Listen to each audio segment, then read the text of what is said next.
드디어 침례 요한의 사역의 시작을 기록하고 있습니다.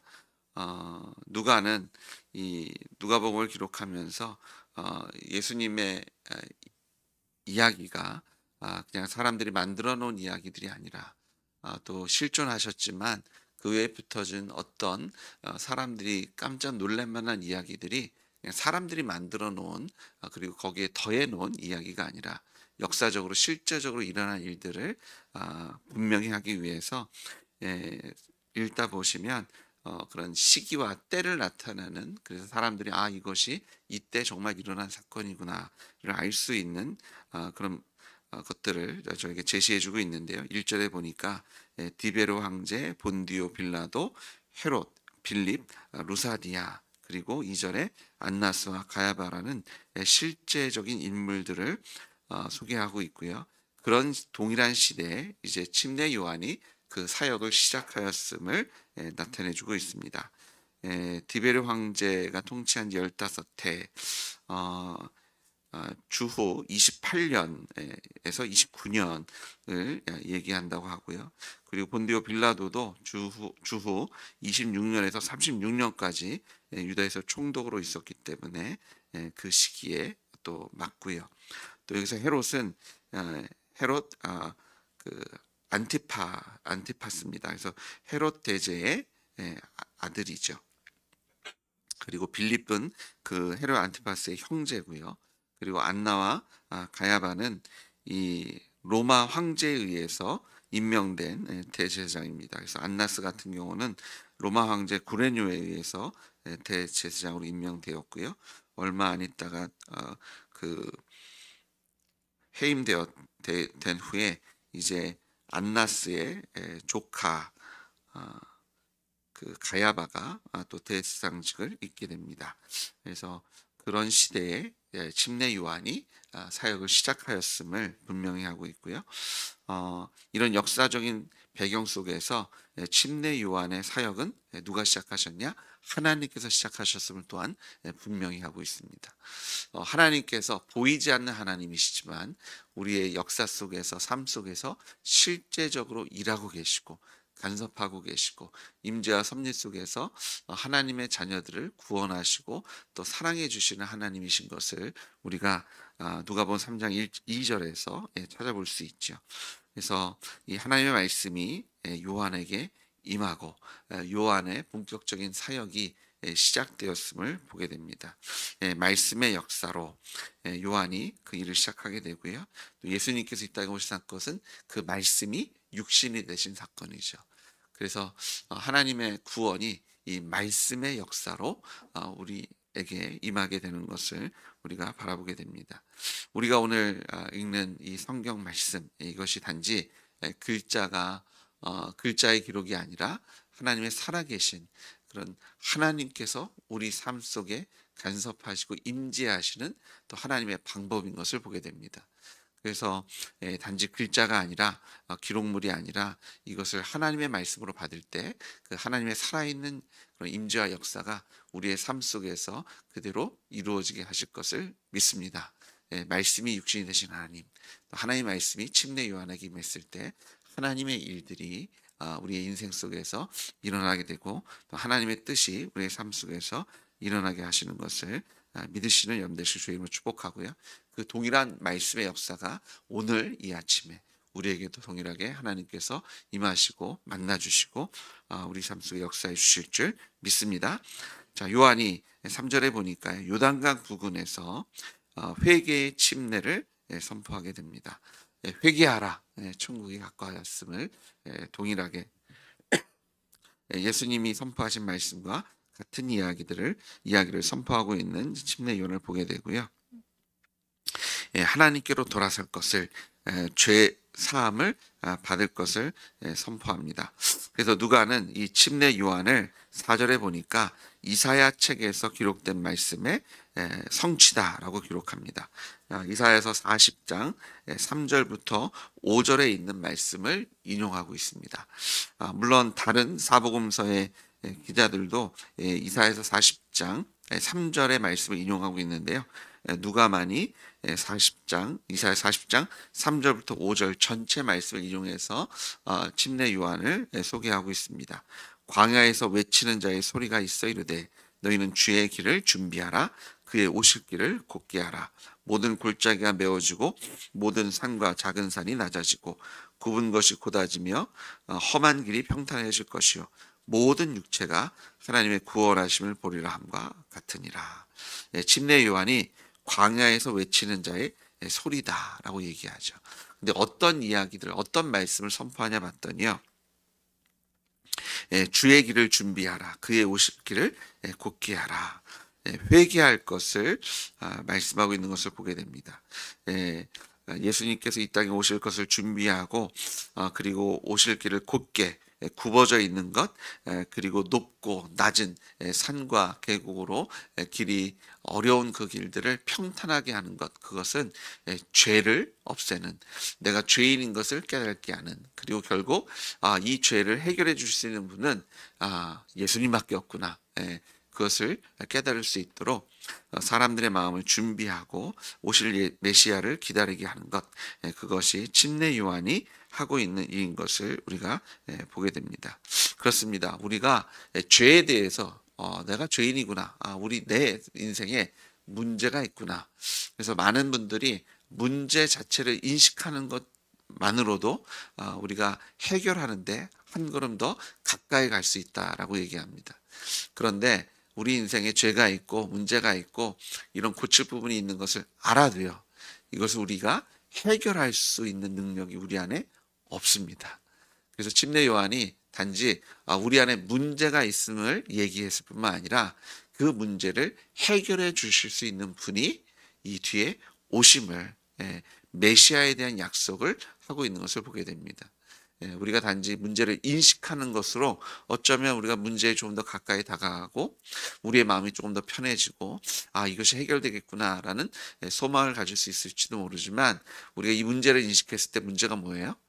이거 내가 어떻게 할 수 없구나, 이건 정말 해결할 수 없는 부분이구나를 깨닫게 됐을 때 그 전보다 더 큰 걱정과 근심과 염려에 쌓이게 됩니다. 근데 침례 요한은 단지 죄의 문제만을 지적하는 것이 아니라 그 문제의 해결책이 되시는 그 침례 요한을 이어서 오실, 침례 요한은 물로 침례를 주지만 불로 침례를 주실 예수 그리스도의 길을 예비하는, 예수님의 길을 준비하는, 그래서 결국 우리가 갖고 있는 이 문제를 해결해 줄 수 있는 분은 예수님밖에 없음을 선포한, 그 길을 예비한 자가 침례 요한인 것을 우리가 보게 됩니다. 그렇습니다. 우리가 문제를 인식하는 것 중요합니다. 그런데 이 해결할 수 없는 이 문제, 이 죄의 문제를 해결해 줄 수 있는 분은 오직 예수 그리스도밖에 없으신 줄 믿으시는 여러분들 주의 이름으로 축복합니다. 기도해야죠. 근데 그것을 기도해야 하는 것을 아는 것보다 중요한 게 뭐예요? 새벽 예배 나오셔서 무릎 꿇고 기도하시는 겁니다. 근데 단지 울부짖고 내가 힘들어가 아니라 예수 그리스도의 이름으로 기도하실 때 하나님께 우리의 구원이 되시며 우리의 반석이 되시고 또 피난처가 되시고 우리의 능력의 하나님으로 우리 삶 속에서 간증되게 하실 줄 믿으시는 여러분들 주의 이름으로 축복합니다. 기도하실 때 예수님의 이름으로 기도하십시오. 그냥 탄식만 하고 울기만 하는 것이 아니라 주님께서, 예수님께서, 하늘에 계신 하나님께서 우리의 기도를 들으시고 응답하시는 하나님, 그냥 듣고 가만히 계시는 하나님이 아니라 우리를 구원하시는 우리의 주와 우리의 왕이 되심을 믿음으로 선포하시는 여러분들 주님으로 축복합니다. 자, 오늘도 하나님께서 이 누가복음 3장 6절에서 말씀하신 것처럼 모든 육체가 하나님의 구원하심을 보리라, 이 말씀 붙잡으시고 하나님 우리 기도 속에서 역사하실 것을 믿으십시오. 우리가 이걸 어떻게 합니까? 예수님 부활하셨잖아요. 죄의 문제를 단지 짊어지고 가셨을 뿐만 아니라 그 문제를 해결하셔서 3일 만에 성경대로 부활하셔서 우리를 하나님의 자녀의 자리에 세우셨고요, 우리의 모든 문제를 해결하셨으며 우리의 구원이 되어주셨음을 믿습니다. 오늘 예수님의 이름으로 기도하실 때 하나님께서 부활의 은혜로 우리의 삶을 풍성히 채워주실 것을 믿습니다. 자, 그러면 이 하나님의 구원이 우리의 것이 되려면 침례 요한이 선포했던 것처럼, 예수님께서 선포하셨던 것처럼 회개해야 합니다. 그런데 그냥 물로 씻는 그런 침례가 아니라 불로 받는, 성령으로 받는 그런 침례를 받아야 할 줄 믿습니다. 그래서 침례 요한이 독사의 자식들아라고 부르고 있습니다. 침례 받으러 왔는데 돌아가고 싶은, 마음을 바꾸고 싶은 거잖아요. 말씀대로 살아가고 싶은 거잖아요. 그런데 그들이 왔을 때 그들이 정말 하나님께서 주시는 은혜를 사모하고, 또 성령께서 그들을 깨끗게 하실 것, 그것이 아니라 단순히 후회와 어떤 형식적인 그런 모습으로 찾아왔을 때 그들을 독사의 자식이라고 부릅니다. 그러면서 하는 얘기가 뭐예요? 너희 속으로 아브라함이 우리의 조상이라고 말하지 말라. 내가 유대인이니까, 내가 지금 이런 형식을 쫓고 있으니까, 내가 이렇게 헌금을 했으니까, 내가 이렇게 주일 성수를 하고 있으니까, 내가 이것에 합당한 값을 이렇게 치렀으니까가 아니라, 예수님께서 죽으셨고 부활하셨기 때문에 나의 주인이 나에서, 죄에서 하나님으로, 예수 그리스도의 십자가 부활의 복음으로 옮겨졌기 때문에 하나님께서 주시는 구원을 누리시는 여러분들 주님을 축복합니다. 우리가 그런 예수님의 십자가 부활의 복음의 능력을 경험하지 않으면 단지 후회하는 것은요, 독사의 자식이라는 거죠. 내가 그냥 나왔기 때문에, 내가 고백했기 때문이 아니라 예수님께 우리의 죄를 대신해 십자가에 죽어주셨기 때문에, 그리고 부활하셨기 때문에, 그리고 부활하신 예수님이 나의 주와 하나님이 되셨기 때문에 우리가 그 하나님의 구원을 누리게 되는 줄 믿습니다. 형식이 아니라, 그냥 입술의 고백이 아니라 우리의 마음의 주인이 예수님으로 바뀌었기 때문에 우리가 그 하나님의 자녀의 복을 누리게 된 줄 믿습니다. 그래서 회개는요, 합당한 열매를 맺어야 돼요. 형식이 아닙니다.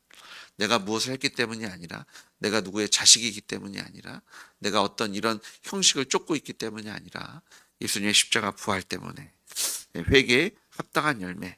그럼 그 회개에 합당한 열매가 무엇인가 봤더니요, 이 무리가 묻죠. 어떻게 해야 됩니까?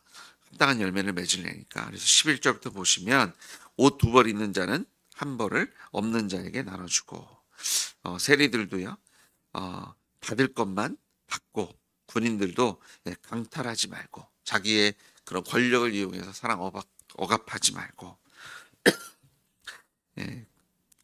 어떻게 이걸 잘못 읽으면 그럼 착하게 살라는 얘기인가?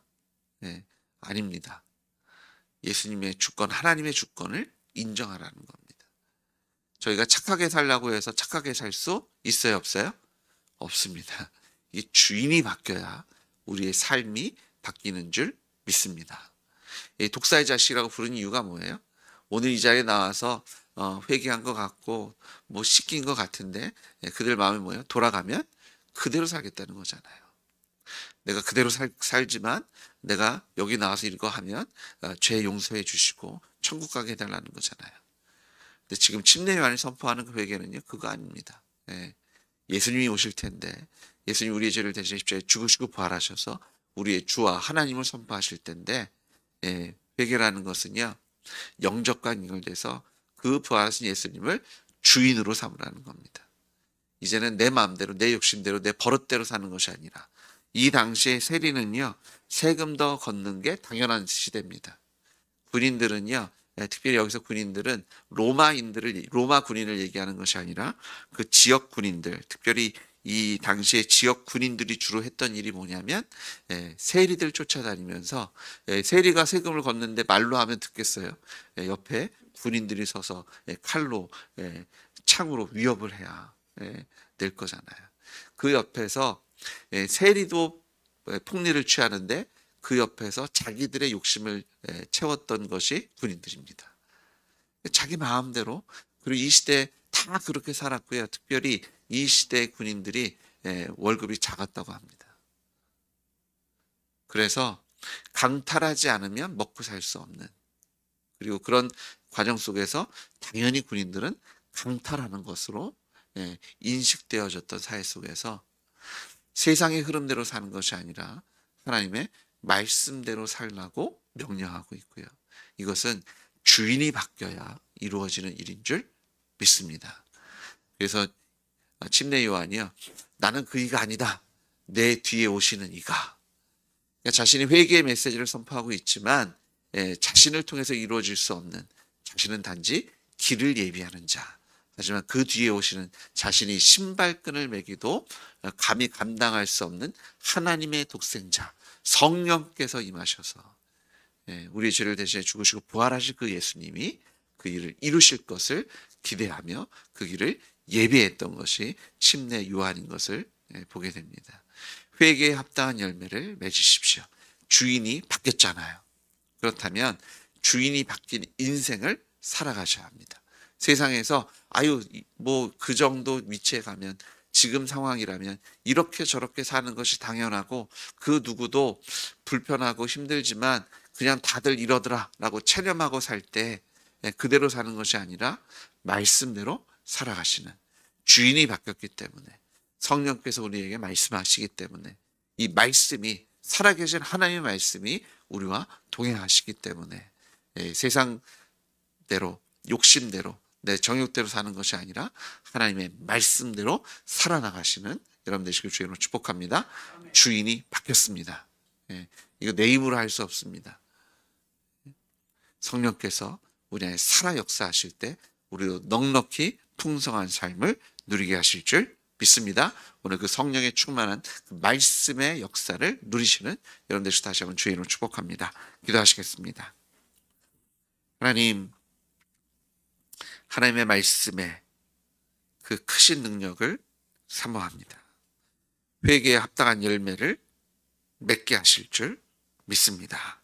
주인을 바꿔주셨는데 아직도 주인 바꾼 줄도 모르고 내 힘으로